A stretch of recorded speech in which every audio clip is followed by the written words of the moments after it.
Hello, how you guys doing today? Just gonna give it a few seconds for people to come into the live if you do, or are you coming in drop where you're watching from in the comments. Are you having a good day? Are you having a good week? How's the weather and all that stuff? While we wait, I want to talk about something real quick. A lot of people are using AI wrong. They're typing basic prompts and getting basic answers and saying AI doesn't work for them. And that's like buying a gym membership and only using the parking lot.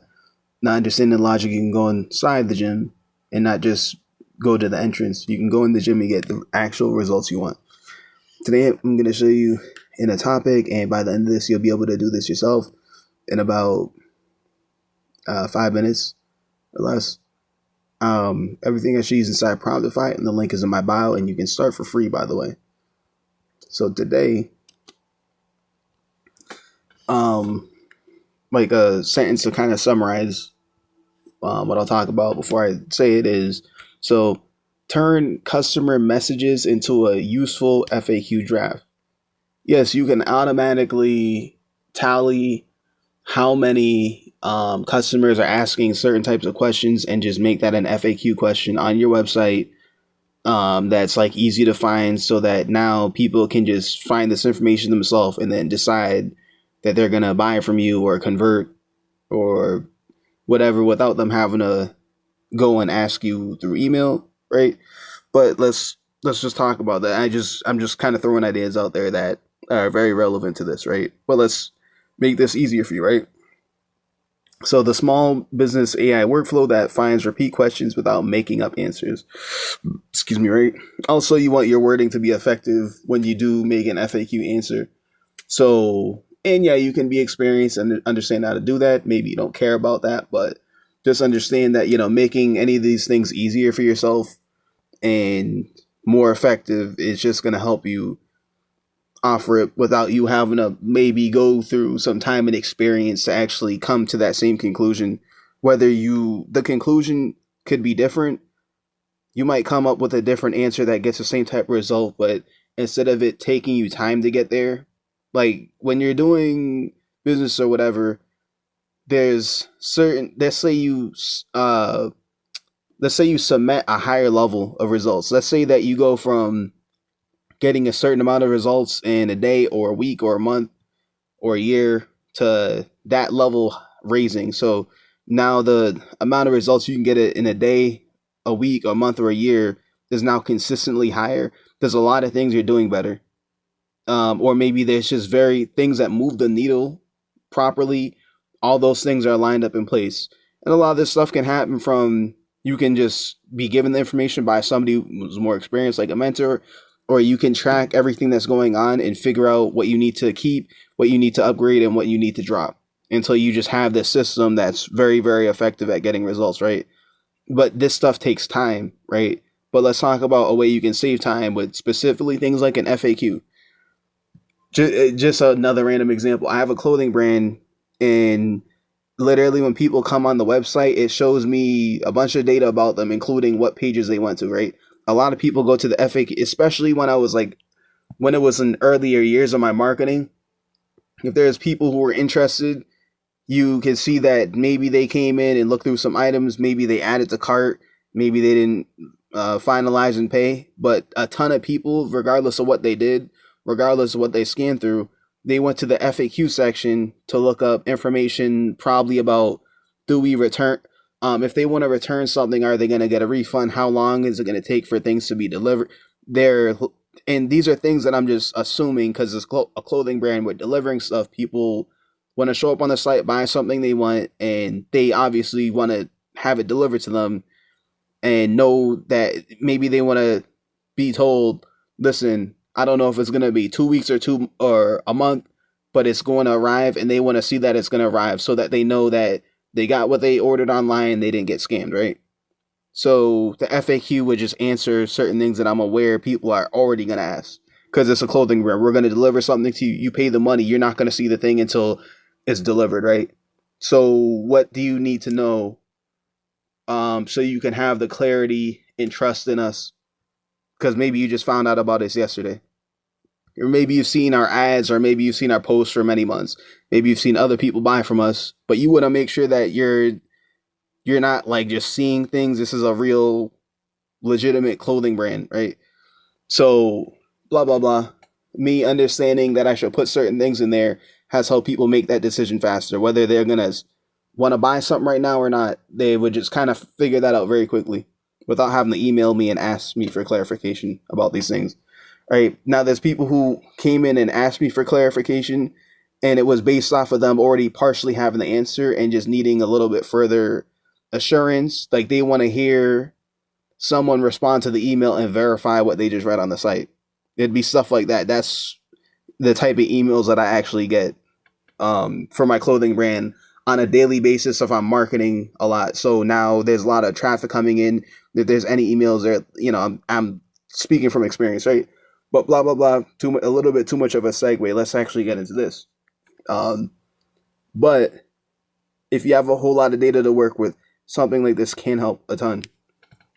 Because it could take you years to figure out certain things, or many months, or many weeks, and you could just actually kind of figure that out instantly with some assistance. All right, so here's the thing. Small business owners turn into real customer messages. Small business owners turn real customer messages into an FAQ draft grounded in approved answers. Um, so customers keep asking the same 5 questions. Just giving an example. Do not ask AI to invent an FAQ. Give it the questions and the answers you have already approved.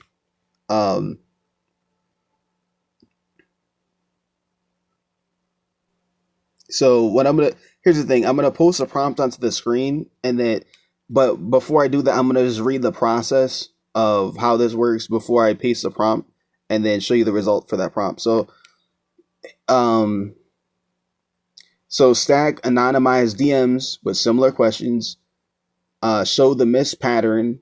So could it be shipping? Could it be booking? Could it be returns? Could it be availability? Could it be sizing?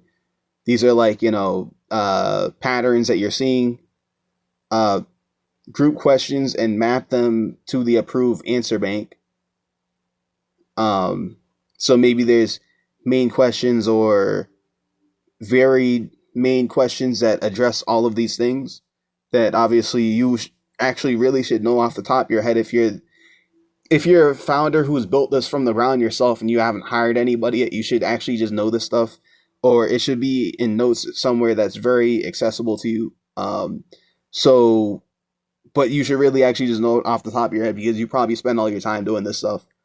Maybe if there's like certain very very variable type stuff, like what is the pricing for the small sweater compared to a medium and compared to a large? There could be a price jump for a size increase. So like maybe you just look up stuff like that, but like we're talking about general, and it can also change based on what sweater it is, because different you could be using different materials for different clothing with different prints, and I'm just giving the clothing brand example again. Or you could be literally different prints could cost more because there's literally more, so there's more manufacturing fees, right? And then that gets built into the price.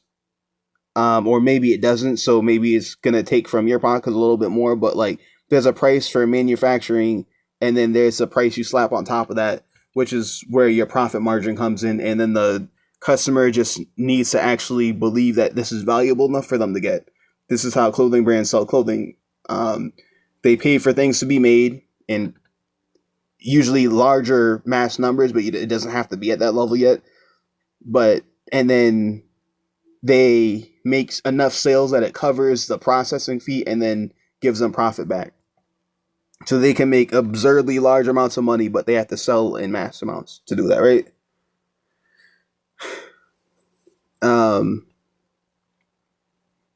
So here's the thing. And they have to find good deals, or maybe they don't, but at the same time they have to make sales so that they can make profit. So for example, and then these larger scale brands that have warehouses all over the world, like that's not even a question to them. They're already making minimum, like let's say that it takes so much money to process they could charge like $60 for a sweater, but it takes so much money to process it and have somebody in a sweat house or a not a sweat house but a warehouse packaging it and sending it out to be delivered. Let's say it takes so much money that they only make $5 profit from that. You know how many of that sweater or how many other things they need? Let's say that their profit margin is between $5 to like $30 for everything they make, because they got to pay for the processing. They have to pay for it to get made by the machinery. They have to pay for all the people who are handling that package and making sure it gets delivered so that they don't have to do it themselves, right? And each is like in between $5 to $10. But let's say they make over 100 grand a month. You know how many they have to sell? So, but they're already been selling, like, if it's over thousands of sweaters and various and I should say 10 thousands or 100 thousands pieces of merch from that brand that's being sold monthly, could be probably worldwide. Um, that system is ongoing, so now they can pay people to keep the wheel moving, and they're just maybe at the top making decisions about what do they need to spend more money marketing, because it's bringing in, if they market certain things, they notice like an uptick in sales in that type of thing, right? Or they just need to do general marketing to increase, so that some of the money that they're making in profit, they're pocketing some of it and then putting some of it, after everybody's paid off, they're pocketing some of it and then they're putting some of it into more further marketing, so that consistent cash flow is coming through monthly, right? Blah blah blah. You need to have to say all that stuff. Let me actually restart what I just said because I segued a little bit too much. So stack anonymized DMs with similar questions. Show the miss pattern. Could be shipping, booking. It could be returns. It could be availability, and it could be sizing. And then group questions and map them to the approved answer bank. So I segued too much off of that point. So let me just calm down with that, because that's a little bit too much to say off of the idea that, like, where did I segue from? I was talking about how people want to trust um, that the brand isn't like scamming them or something like that. And then I somehow got into talking about how brands are how they make money, literally. But yeah, obviously it doesn't matter what your business model is. You clean up all these things and you don't have to worry about any of this stuff, right? Because it's all already taken care of. So draft one web FAQ. One can reply. Excuse me. Let me just say this real quick. So group questions and map them to the approved answer bank, and then draft one web FAQ. One can reply, and one we need an answer gap. So, and then confirm policies, links, and edge cases before publishing. And then you have the CTA, or the call to action. So what I'm going to do real quick is I'm going to actually just post on the screen uh, the prompt example that I use for this. It doesn't have to have anything to do with the clothing brand, but it's just a general idea on how you can like apply this, right? Oops. So just editing a few things in this real quick. Then what I'll do is I'm going to flip to the screen and show you the prompt that I put in and then the result that I get for that prompt regarding this exact topic. Ready?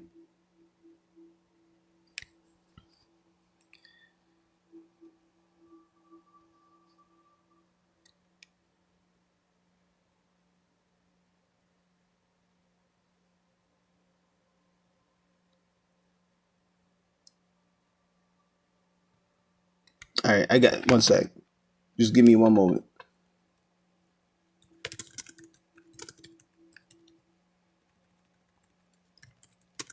All right.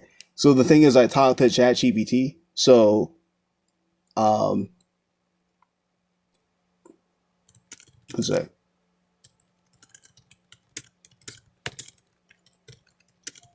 So I've been talking to ChatGPT, and sometimes it forgets the information I gave it. So I use the keyword placeholder to reinsert that into every prompt I use.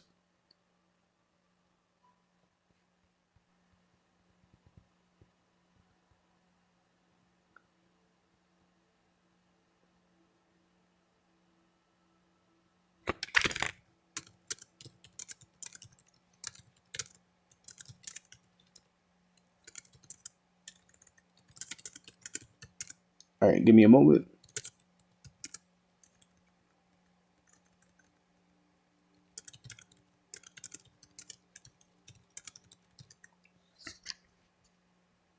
All right, so I'm gonna send the prompt again, and then it's gonna fill in the blanks for me.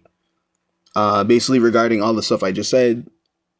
But where you'd fill in the blanks with your own information. Now the thing is, you can see some symbols. So here's a prompt right here, right? You can see some symbols that's like this here and that. What happens is when I took this from Promptify, I had it sent to me in a file that I had to unpack in a notepad, so it inserted those. But you just take those out, obviously, if you were to copy and paste this prompt. And then I'm gonna zoom out and show you the result of the prompt. So it would have to basically be using your information that you would submit in, so that it can fill in the blanks for you. Otherwise, it's gonna ask you to clarify that stuff. If you don't fill that in, it's gonna ask you to clarify it. Then it will give you an answer like this. Now, if you like access to high quality prompts like this and more, you can find them inside Promptify, and it's free to start. And the link is in the bio.